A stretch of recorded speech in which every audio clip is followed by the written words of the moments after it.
फिजिसी मैटिका में आपका एक बार फिर से स्वागत है। तो आज का हमारा चैप्टर है संख्या पद्धति। तो क्लास 9th के 20 MCQ इस चैप्टर पे करते हैं। तो सबसे पहला सवाल है, निम्नलिखित में से कौन सा संख्या अपरिमेय है। सबसे पहले मैं नियम बता देता हूँ आपको कैसे अटेम्प्ट करने हैं।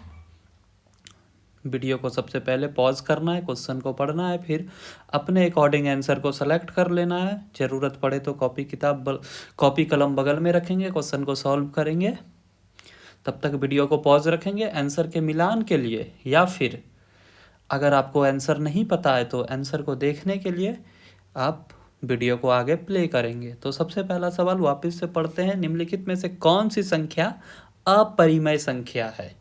पहला ऑप्शन है 2, दूसरा ऑप्शन है 3/5, तीसरा ऑप्शन है √2 और चौथा ऑप्शन है 0। तो इनमें से अगर देखा जाए तो √2 ये अपरिमेय संख्या है, क्योंकि बाकी के संख्या परिमेय है। परिमेय संख्या किसको कहते हैं? जिसे p/q के रूप में लिखा जाए, जहाँ पे q 0 के बराबर ना हो, जहाँ पे q 0 के बराबर ना हो उसे परिमेय संख्या कहते हैं। तो 2/1 लिख सकते हैं हम, 3/5 भी लिख सकते हैं, 0 भी लिख सकते हैं। इसीलिए सिर्फ √2 जो होता है वो अपरिमेय संख्या होता है। अगले सवाल की तरफ चलते हैं। हमारा अगला सवाल है 0.333 किस प्रकार की संख्या है। तो 0.333 इसे हम ऐसे लिख सकते हैं, ये जो साइन है इसे रैकरिंग या रिपीटिंग साइन कहते हैं। ठीक है, इसका मतलब होता है कोई भी संख्या बार बार रिपीट हो रहा है। इसका मतलब हो गया 3 3 3 3 बार बार रिपीट हो रहा है। और ये जो पीछे मैं डॉट लगा रहा हूँ इसका मतलब है अनंत तक ये चलता जा रहा है। ठीक है, हमें नहीं पता है वो कहाँ तक चल रहा है, बस चलता जा रहा है। तो ऐसे जो रिपीटिंग संख्या होते हैं, जो रिपीट करे, वो होते हैं परिमेय संख्या। तो दूसरे का जवाब है ऑप्शन नंबर सी। आगे बढ़ते हैं, निम्नलिखित में से कौन सी संख्या वास्तविक संख्या नहीं है। वास्तविक संख्या मुख्य रूप से 2 प्रकार की होती है, एक होती है वास्तविक संख्या, एक होती है काल्पनिक संख्या। तो काल्पनिक संख्या जो होता है वो कुछ ऐसा होता है, कोई भी संख्या रूट के अंदर हो और उसके आगे माइनस लगा हो। ठीक, तो वो काल्पनिक संख्या हो। रूट के अंदर माइनस जो होता है वो काल्पनिक संख्या होता है, जिसे कि हम ऐसे भी लिख देते हैं √x आयोटा।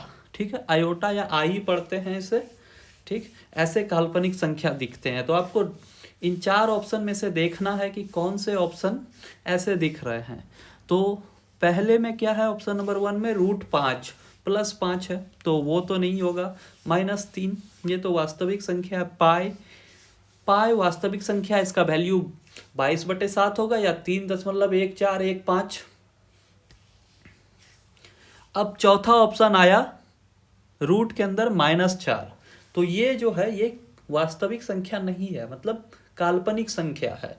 ठीक है, काल्पनिक संख्या कैसा होता है, रूट के अंदर माइनस साइन। तो ऑप्शन नंबर डी।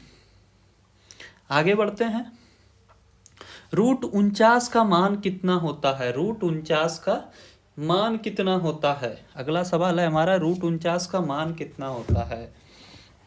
-7 +7 ±7, चौथा ऑप्शन है डी। तो √49 को हम कैसे लिख सकते हैं, √49 विल बी 7 × 7, और ऐसे भी तो हम लिख सकते हैं -7 × -7, क्योंकि माइनस माइनस गुना होके प्लस बन जाएगा। तो यहाँ से हमारे पास 7 आएगा और यहाँ से हमारे पास -7 आएगा। तो इसके 2 आंसर आ रहे हैं, एक प्लस आ रहा है, एक +7 आ रहा है, एक -7 आ रहा है। तो +-7 आंसर हो जाएगा। तो ऑप्शन नंबर सी। आगे बढ़ते हैं,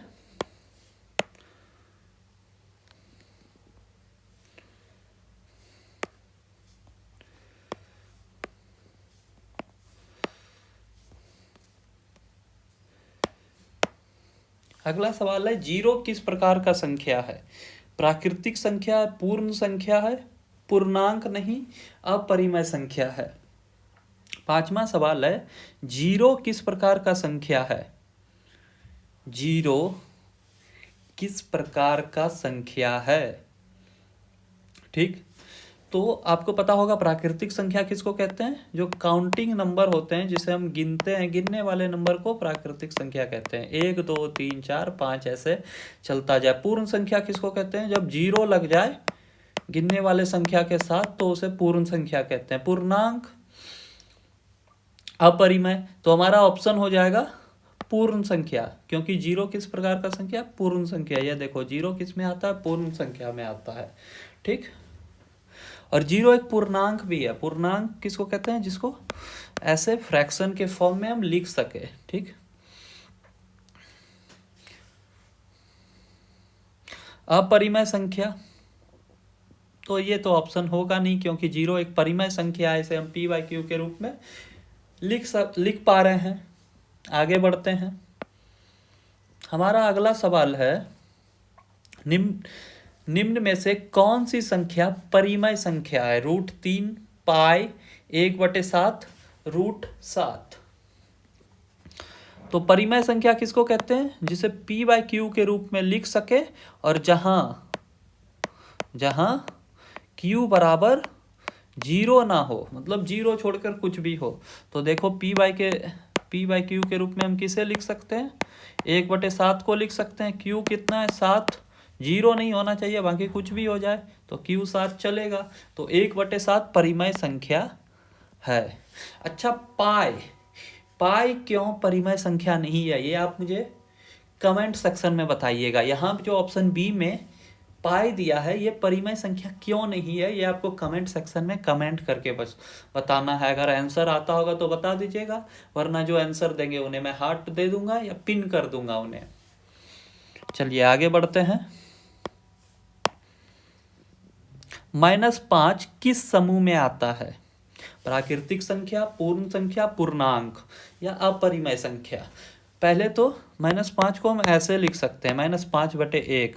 तो अपरिमेय संख्या तो नहीं होगा ये, क्योंकि परिमेय संख्या हो जाएगा। ठीक है, प्राकृतिक संख्या कहाँ से होता है, 1 2 3। पूर्ण संख्या 0 1 2 3 ऐसे चलता रहेगा, तो ये दोनों भी नहीं होगा। बचा कौन सा, पूर्णांक। पूर्णांक क्या होता है, गिनने वाले नंबर मतलब 1 2 3 4 ऐसे अनंत तक, और जीरो, और इन गिनने वाले नंबर का नेगेटिव, ऋणात्मक, ये भी पूर्णांक में आ जाता है। ठीक, ये सारे पूर्णांक हैं। तो -5 देखिए किस में आएगा, -5 इसमें आएगा ना, पूर्णांक वाले में। तो इसका ऑप्शन सही होगा ऑप्शन नंबर सी। उम्मीद करता हूँ समझ में आ गया हो। अगर समझ में नहीं आए तो कमेंट कर दे, मैं लाइव क्लास लेके समझाने का जरूर कोशिश करूँगा आपको अगले लेक्चर में या आने वाले क्लासेस में। अगला सवाल है, 2.12112112 या संख्या है परिमेय संख्या, अपरिमेय संख्या, पूर्णांक या प्राकृतिक संख्या। ये संख्या जो है ना 2.121112 और आगे एक्सटेंशन, इसका मतलब होता है एक्सटेंशन, संख्या आगे चलती जा रही है। ठीक है, ये किस प्रकार का संख्या होता है, अपरिमेय संख्या होता है। परिमेय संख्या किसको कहते हैं, जो रिपीटिंग हो। रिपीटिंग मतलब जैसे हमने पहले देखा था ना, 0.3333333 ऐसे रिपीट होते जाए। ठीक, इस तरह के संख्या जो होते हैं वो परिमेय संख्या होते हैं। या जो संख्या कट जाए, इसे टर्मिनेटिंग कहते हैं। जैसे आप मानो 5/10 है, ये कट के 0.5 आ जाएगा, तो ये परिमेय संख्या है। रिपीटिंग और टर्मिनेटिंग, रिपीट मतलब जिसका वैल्यू बार बार रिपीट हो, वो संख्या परिमेय संख्या होता है। या जो टर्मिनेट हो जाए, जो कट जाए पूर्ण रूप से, वो होता है परिमेय संख्या। बाकी इस एग्जाम्पल में, अगर 8 नंबर के एग्जाम्पल में आप देखोगे तो ये संख्या ना तो रिपीट हो रही है ना ही कट रही है, तो ये संख्या हो जाएगा अपरिमेय संख्या। ठीक है, दो परिमेय संख्या का योग, मान लो अपने पास एक परिमेय संख्या है p/q, दूसरा परिमेय संख्या r/s। ठीक, इनका योग क्या होगा, योग मतलब जोड़ना। ठीक है, तो लघुत्तम लेने आता होगा पी एस आर क्यू, नीचे आ जाएगा क्यू एस, ये एक नया परिमेय संख्या बन जाएगा। ठीक, तो दो परिमेय संख्याओं का योग जो होता है हमेशा एक नया परिमेय संख्या होता है। ठीक है, उम्मीद करता हूं आपको समझ में आ रहा होगा। आगे बढ़ते हैं। निम्नलिखित में से कौन सा कथन सही है? ये 10 नंबर का सवाल आपको कमेंट सेक्शन में करके बताना है। मैं कमेंट कर दूंगा जिसमें मैं आंसर बता दूंगा 10 नंबर का कौन सा सही है। आपको ये सवाल कमेंट सेक्शन में करके बताना है। ये सवाल मैं छोड़ रहा हूँ, अगर आप नहीं बता पाओगे तो मैं अगले क्लास में इस सवाल को करवा दूंगा वापस से। चलिए 11 नंबर के सवाल पे चलते हैं। √2 और √3 के बीच कितनी परिमेय संख्या होती है? √2 और √3 के बीच जो है ना, अनंत परिमेय संख्या होती है। किसी भी दो संख्या के बीच अनंत परिमेय संख्या होती है। ये बात याद रखना है, ये बात याद रखना है कि किसी भी दो संख्या के बीच अनंत परिमेय संख्या होती है। जैसे √2 का वैल्यू क्या आ जाएगा? 1.41। ठीक है, √3 का 1.732। इनके बीच आप चाहो तो कितने भी संख्या लिख सकते हैं, अनंत संख्या लिख सकते हो। 1.4, 1, 2, 3, 4, 5, ऐसे करते करते आप अपने अकॉर्डिंग जितना करना चाहो कर सकते हो। ठीक, आगे बढ़ते हैं। 5/0 का क्या मान होगा? 5/0 का क्या मान होगा? तो अगर 0 नीचे आ जाए ना तो वो अपरिभाषित हो जाता है। वो क्या होता है? अपरिभाषित। 5/0 जो होता है वो होता है अपरिभाषित। ठीक, ऐसे संख्याओं का मान क्या होगा? अपरिभाषित। किसी भी संख्या के नीचे 0 आ जाए, 7/0, ये क्या होगा? अपरिभाषित। आप लिख लो 10,000/0। ठीक, क्या होगा? अपरिभाषित। 0 से 0 कटा मत देना, 1000 मत लिख देना कोई। ठीक है, आगे बढ़ते हैं। अगला सवाल है 13 नंबर। -7/3 किस प्रकार का संख्या है? -7/3 किस प्रकार का संख्या है? -7/3 परिमेय संख्या हो जाएगा, क्योंकि इसे हम p/q के रूप में लिख सकते हैं जहाँ q 0 नहीं है। ठीक, आगे बढ़ते हैं। निम्नलिखित में से कौन सी दशमलव संख्या समाप्त होने वाली है? ठीक है, 14 नंबर का सवाल है, निम्नलिखित में से कौन सी दशमलव संख्या समाप्त होने वाली है? तो आप डिवाइड देके देखो कौन सा संख्या समाप्त होगा। तो 5/8 को जब आप डिवाइड दोगे तो ये संख्या जो है ना, ये समाप्त हो जाएगी। आप एक बार डिवाइड देके देखो तो 5/8 को जब डिवाइड दोगे तो ये आएगा 0, 48 का 6, 2, 5। ठीक है, ये संख्या समाप्त हो जाएगी। और जो समाप्त हो जाए, जो टर्मिनेट हो जाए, भाग देने पर खत्म हो जाए, देखो भाग दिया मैंने, ये खत्म हो गया। ठीक, तो ऐसी संख्या परिमेय संख्या होती है। यहाँ पे ऐसे हमारा दूसरा प्रश्न था कि निम्नलिखित में से कौन सी दशमलव संख्या इसीलिए बोला कि ये फ्रैक्शन में दिया हुआ है। ठीक है, ये भिन्न में दिया हुआ है ना, इसे हम दशमलव में कन्वर्ट करेंगे। दशमलव में जब लाएंगे तो समाप्त हो जाए, खत्म हो जाए, तो सिर्फ ऑप्शन नंबर सी ही समाप्त होगा। अब बाकी सारे करके देखो। 1/3 को जब आप भागा दोगे तो ये कितना आएगा? 0.333333, 1/3 इतना आएगा। ठीक, अब 2/7 को जब भाग दोगे तो ये आ जाएगा 0.857, ऐसे चलता रहेगा। आप भाग देके देखते रहना। अब 7/9 को भाग दो, 7/9 को जब भाग दोगे तो 0.77777, ये चलता रहेगा। ठीक, तो सिर्फ 5/8 ही एक ऐसी संख्या है जो समाप्त हो जाएगी। दशमलव में जैसे आप उसे बदलोगे तो वो समाप्त हो जाएगी। ठीक, आगे बढ़ते हैं। उम्मीद करता हूं मैं कि आपको समझ में आ रहा होगा चीजें। पाई किस प्रकार की संख्या है? पाई एक परिमेय संख्या है, अपरिमेय संख्या है, पूर्णांक है या प्राकृतिक संख्या? अच्छे से जरा एक बार सोचो, पाई किस प्रकार की संख्या हो सकती है? पाई जो है ना, परिमेय भी हो सकता है, अपरिमेय भी हो सकता है। पाई का वैल्यू नहीं दिया हुआ है हमें। जैसे 22/7। ठीक है, अगर 22/7 दिया होता तो ये परिमेय होता।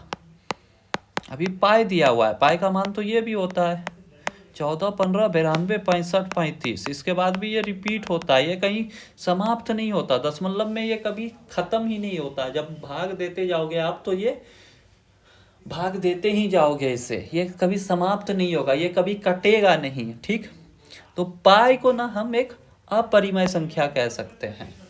ठीक, अगर 22/7 दिया रहता तो हम कहते उसे परिमेय संख्या। ठीक है, लेकिन पाई जो है, पाई का एग्जैक्ट वैल्यू होता है 3.1415926535, ऐसे आगे तक चलते रहता है। तो ये कभी कटता नहीं है, ना खत्म होता है, ना रिपीट होता है। ठीक है, तो इसीलिए ये एक अपरिमेय संख्या होता है। -1, -2, -3, इस तरह का इसका एक्सटेंशन, मतलब आगे ऐसे चलते जा रहा है। -4, -5, -6, ये संख्या किस प्रकार की संख्या है? पहला ऑप्शन है प्राकृतिक संख्या है, दूसरा ऑप्शन है पूर्ण संख्या है, तीसरा ऑप्शन है पूर्णांक है, चौथा ऑप्शन है अपरिमेय संख्या है। तो ये जो है -1, -2, -3, -4 पूर्णांक है, क्योंकि प्राकृतिक संख्या क्या होता है? 0, 1, 2, 3, 4। ठीक, पूर्ण संख्या क्या होता है? प्राकृतिक संख्या, सॉरी मैंने गलत बोल दिया अभी, 1, 2, 3, 4 होता है। पूर्ण संख्या क्या होता है? 0, 1, 2, 3, 4। पूर्णांक होता है -1, -2, -3, -4, 0, 1, 2, 3, ऐसे चलते रहता है। तो ये हो जाएगा पूर्णांक। ठीक है, आगे बढ़ते हैं। 0.25 को भिन्न के रूप में लिखे, तो 0.25 को भिन्न के रूप में लिखेंगे तो दशमलव हटाएंगे तो 2 जीरो नीचे जाएगा। अब हमारे पास क्या बचा? 25/100। 25 को एक बार, 100 को 4 बार, 1/4 कौन सा ऑप्शन हो जाएगा? Option number C. आगे बढ़ते हैं। √16 का मान क्या होगा? √16 का मान हो जाएगा, √16 का मान क्या होगा? सोचिए जरा, सेम सवाल है जैसे अभी थोड़ी देर पहले आया था कि √49 का क्या मान होगा, तो ±4 हो जाता है। ठीक, खत्म बात। आगे बढ़ते हैं। निम्न में से कौन सी संख्या पूर्ण संख्या है? निम्न में से कौन सी संख्या पूर्ण संख्या है? तो इसका आंसर क्या हो जाएगा? पूर्ण संख्या किसको कहते हैं? 0, 1, 2, 3, 4, 5। देखो कौन सा ऑप्शन मैच कर रहा है। -2 होगा क्या? नहीं। 1/2 होगा क्या? नहीं। √5 होगा क्या? नहीं। 0 होगा ना, 0 एक पूर्ण संख्या है। ठीक, आगे बढ़ते हैं। परिमेय संख्याओं के दशमलव विस्तार होते हैं अनंत और अनावर्ती, अनंत और आवृत्ति, सीमित या अनंत आवृत्ति, केवल सीमित। परिमेय संख्या के दशमलव विस्तार होते हैं सीमित या अनंत आवर्ती। देखिए अगर कट जाए, मान लेते हैं कोई हमारे पास परिमेय संख्या है 1/2, इसको हम कैसे लिख सकते हैं? 1/5 कट गया तो सीमित है ये। ठीक, अब हमारे पास दूसरा लेते हैं 1/3, इसको भाग दोगे तो क्या आएगा? 0.333333, ये रिपीट होते जाएगा। ठीक, तो ऐसी संख्या जो होगी वो क्या होगी? वो होगी अनंत आवर्ती। अनंत तक इसकी आवृत्ति चलती रहेगी, ये अनंत तक आता रहेगा। तो परिमेय संख्या का दशमलव विस्तार याद रखिएगा हमेशा सीमित होता है या अनंत आवर्ती होता है, अनंत आवृत्ति होता है। क्लियर बात? कोई क्वेश्चन नहीं समझ में आया होगा तो जरूर कमेंट कीजिएगा। और एक सवाल जो मैंने आपके लिए छोड़ा था वो भी मैं बता देता हूँ। वो सवाल है 10 नंबर। निम्न में से कौन सा कथन सही है? सभी पूर्णांक प्राकृतिक संख्या होते हैं। प्राकृतिक संख्या है क्या? देखिए पूर्णांक तो -1 भी है, क्या यह प्राकृतिक है? नहीं, तो ऑप्शन नंबर 1 गलत हो गया। अब देखिए ऑप्शन नंबर बी, देखिए सभी प्राकृतिक संख्या पूर्णांक होते हैं। 1, 2, 3, 4 ये प्राकृतिक संख्या होते हैं। सबको नीचे हम ऐसे लिख सकते हैं और ये पूर्णांक भी बन सकते हैं, तो ये हो जाएगा सही। सभी परिमेय अपरिमेय है क्या? ये देखिए 4 एक परिमेय संख्या है, लेकिन ये अपरिमेय नहीं है, तो ऑप्शन सी भी गलत हो जाएगा। सभी वास्तविक संख्या परिमेय होते हैं क्या? √3 वास्तविक संख्या है, लेकिन ये परिमेय नहीं है, तो ऑप्शन नंबर डी भी गलत हो गया। अगर ये सवाल आपको नहीं समझ में आया होगा तो कमेंट कीजिएगा या वीडियो को बैक करके 1 मिनट बैक करके वापस से देखिएगा, धीरे धीरे आपको समझ में आ जाएगा। तो 3 बार इस सवाल को देखिएगा, थोड़ा सा डिफिकल्ट था ये सवाल, ठीक, लेकिन आसान था, समझ में आ जाना चाहिए। चलिए आज की क्लास को यहीं पे रहने